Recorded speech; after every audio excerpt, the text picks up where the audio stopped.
You can already hear about the young, dynamic market for luxury from Sang Joo Kim, Chief Visionary, I've just read this, Officer of MCM. She has both taken a European brand and made it hot across Asia, and also seen the development of the Asian luxury market over the past 3 decades. Sang Joo Kim, please come up.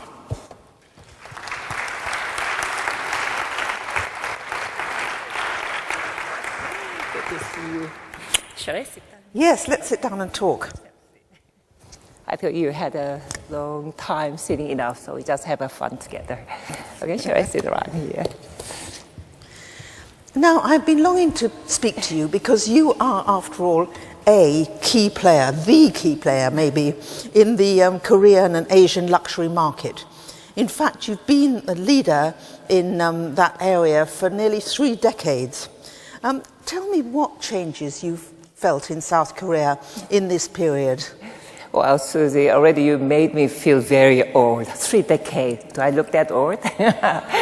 In fact, I'm just trying to create one club called the PAL Club, Powerful and Ageless Ladies Club. I'd like to invite Susie to be the honorary chairman for that.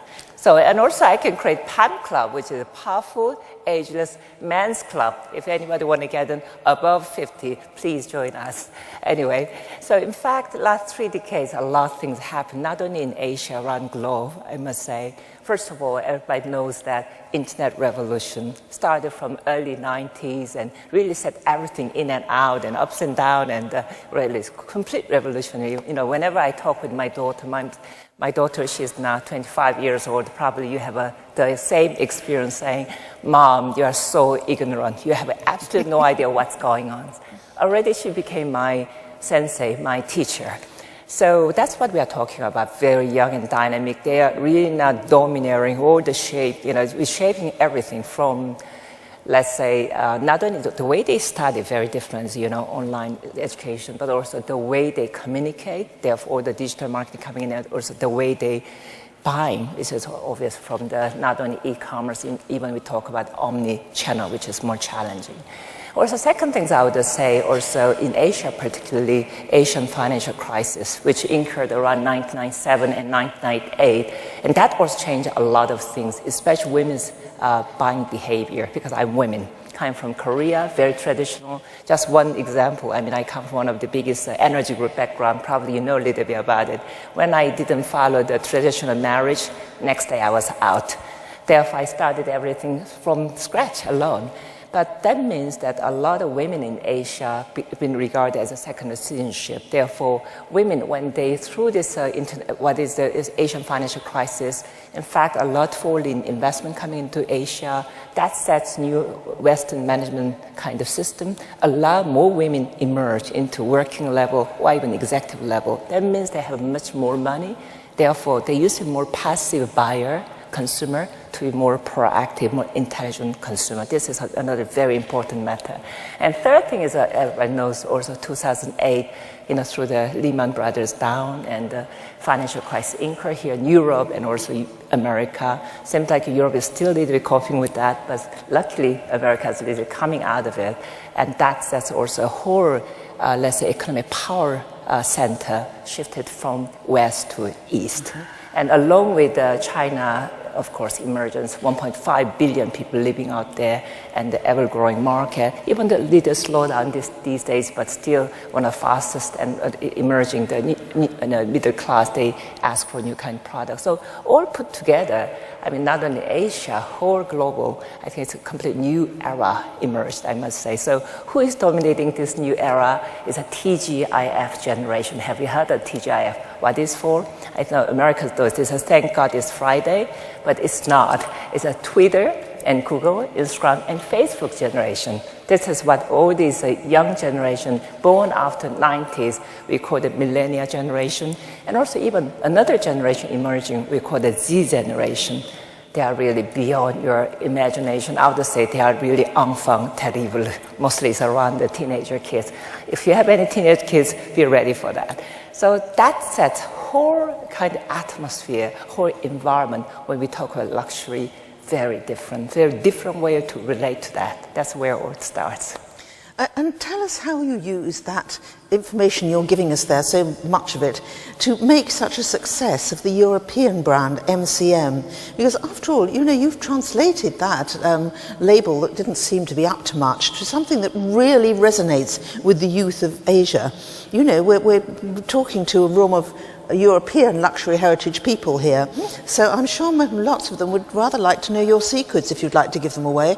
Well, not much secrets. We are doing fine. I think what happened is around 2005, I bought the brand. But MCM, this is Munich born. It was established in 1976. So next year is going to be 40th anniversary.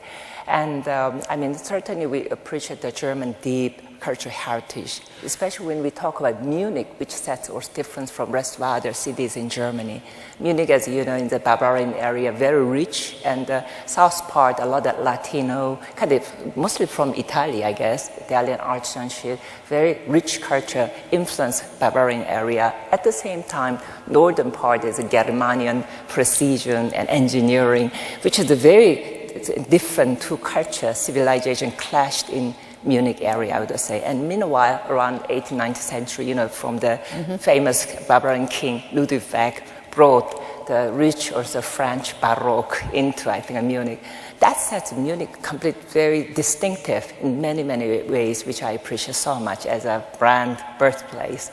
I heard also Conde Nast, especially GQ and Vogue, born out of Munich. Do you know that? If I'm wrong, it's correct me. I heard that GQ started from Munich also. It means Munich must be something. So when I bought the brand, obviously I bought the heritage, not only just name, but also that was a time, 2005, I knew Asia's really became one of the dominant market. Also it's shaped by this young generation. So instead of just become classical brands, why don't I bring in those entertainment, fun, and functional, really try to resonate in a sense that the needs of the young, not only young physically, but young-minded like you and me, minded people's needs. So I think that in the future luxury, what we see as a MCM's point of view is it's more like a fun. I think that luxury should not be too serious, and functional, because we are all digitally very equipped, you know, should carry all this with us. And also, I don't know, just for me, first, we have to also follow our fantasy. It means that we really have to serve their own individuals' needs. I don't like to admit for myself, and perhaps one or two other people in this room, really a tremendous ignorance about this in South Korea and these people who you're selling to. I mean, obviously Psy and Gangnam Style was the sort of wake-up call for all of us to understand that there was this extraordinary K-pop stars, that's right, isn't it, pop culture for Korea as in K-pop.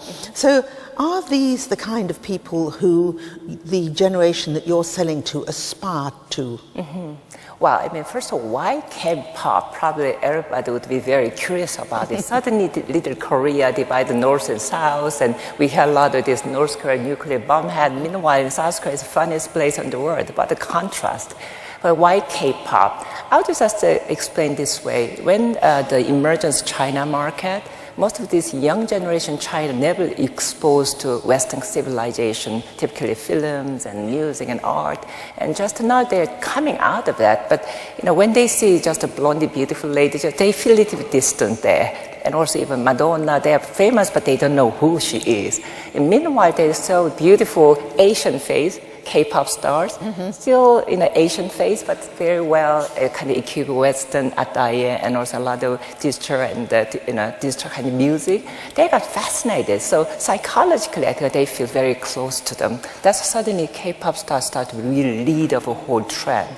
And Japan the same. Japan used to be, I mean, still is one of the biggest luxury market, mature market. But young generation before that, they used to relate to their mother and grandparents what they are carrying. But suddenly they say, hey, young generation, we are the leader. Therefore, we got to have more exciting and fun instead of, you know, just following those boring styles. So that's how the K-pop star became really the lead, and also a lot of TV and everything, not only in Korea. So you're saying that actually the K-pop is a leader for not just Korea, but for Japan and the young Chinese as well. That's right. That it's a whole sort of multicultural across there. Indeed. I think even you know Gangnam Style.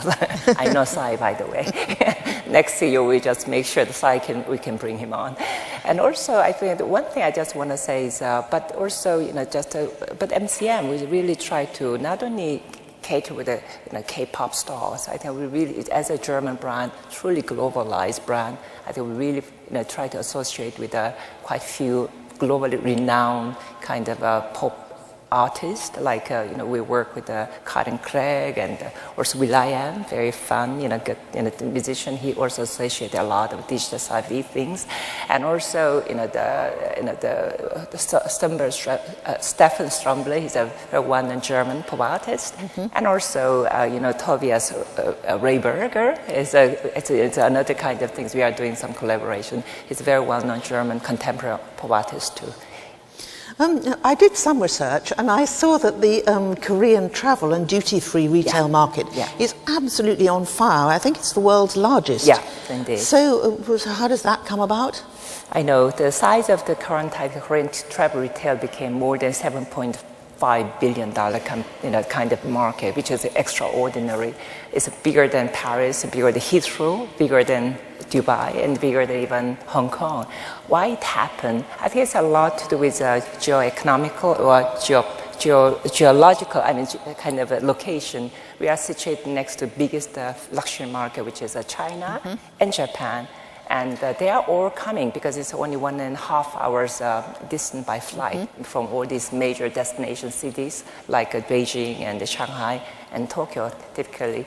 And they are all coming mainly for shopping purpose because of also price difference, I guess, because China has a very high duty.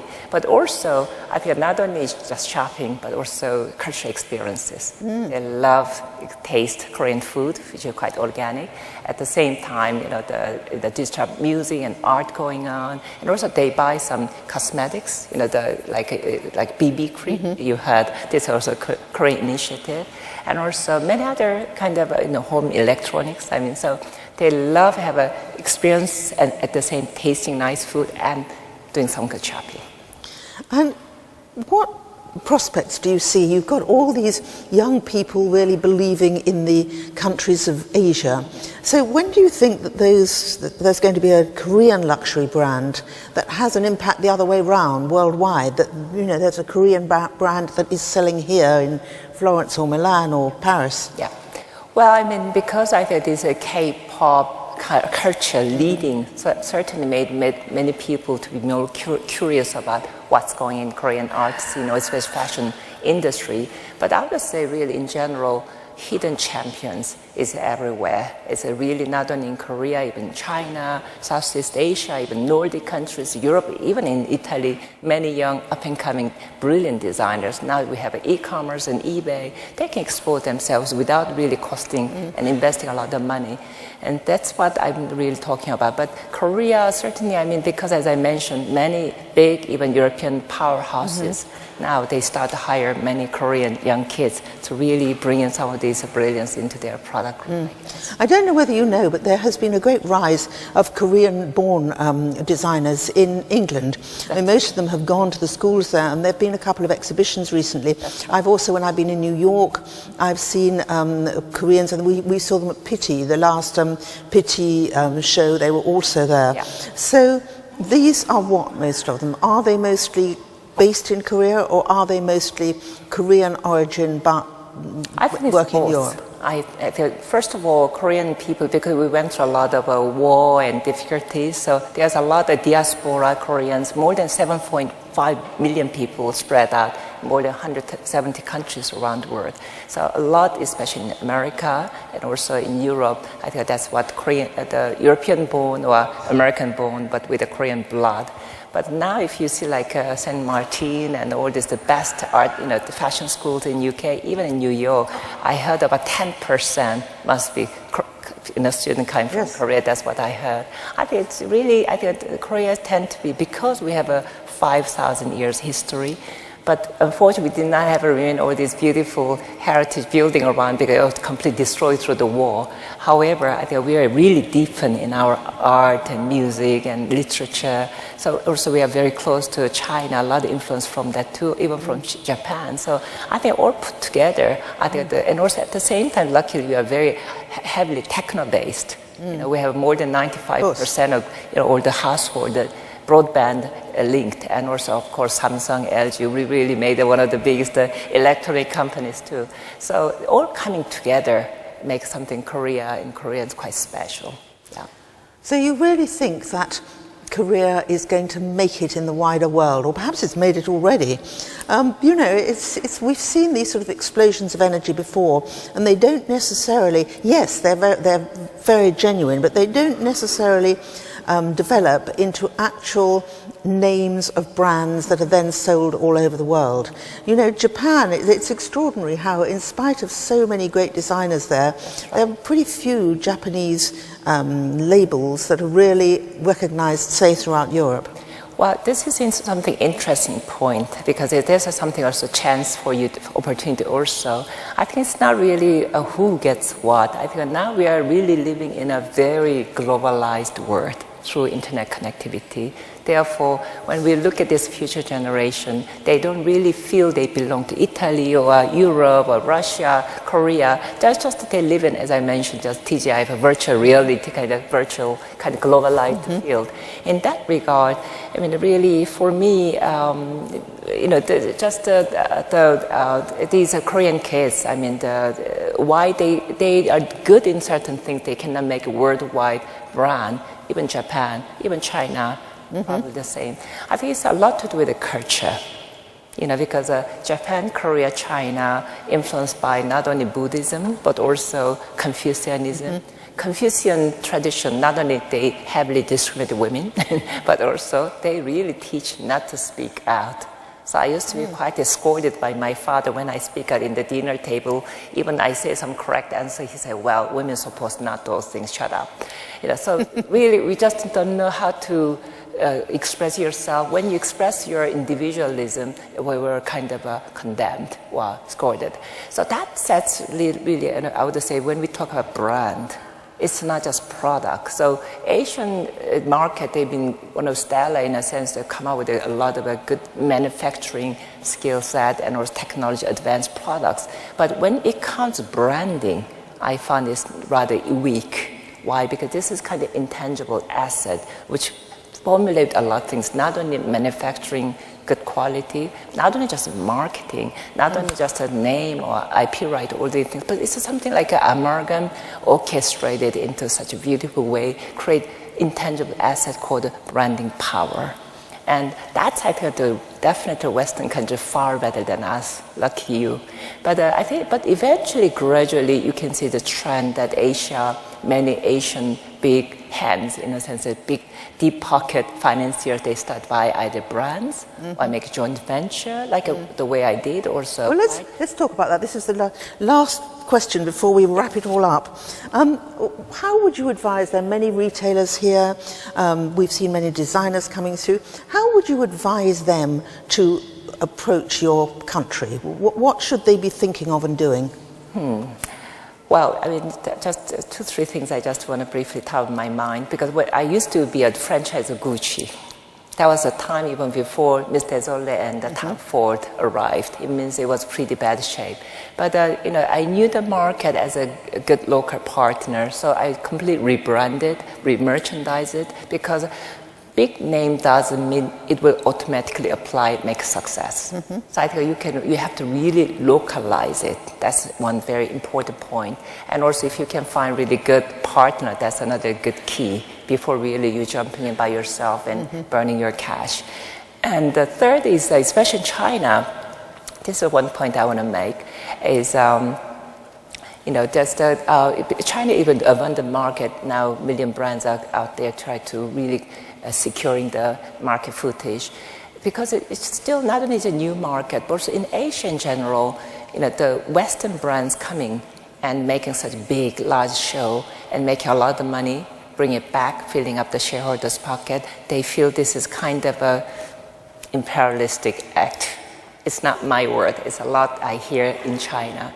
So I think you really. So when Chanel turns up next week and shows all these beautiful clothes, it's going to look like an imperialistic invasion? No, not really, because it's not really. I would not put in the imperialistic invasion, in a sense that when outsiders comes in, not engage in the local community work, and giving really, try to earn the heart from the local people, they feel like they are just the only money-making machine for them. You know what I mean? So that's one thing I really want to emphasize. I mean, this is also my Christian background. My mom already told me that everything we got is not ours, it's from God, and we have to be like a good steward.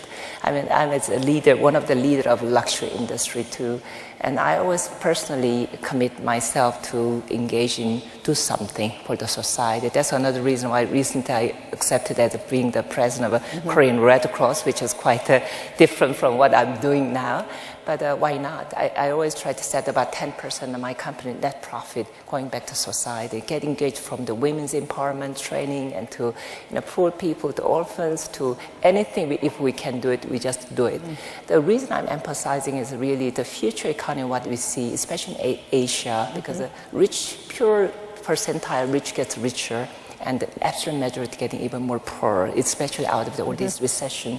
Unless we luxury leader, we come up with something practical, I mean, really good practice, in a sense, how to share with our resources with society, in a sense that identify young up-and-coming designers, especially coming from lesser background, to be participating through the channel and the infra which we have, or even many other ways you can really engage with each social charity work and kind of thing. So what I want to say, it's not like a imperialistic, I'm sorry if you took it something wrong way, but I just try to be very honest, the way Asians, the way locals, they perceive those glorious big stores out there, such an outrageous expensive goods they are selling. That's one reason in China now, and after Xi Jinping, there's an anti-corruption kind of scale happen. Nobody want to show off because they are scared to death. Because when they see there's people out there who has a least, how they perceive it. So I think in some ways luxury should be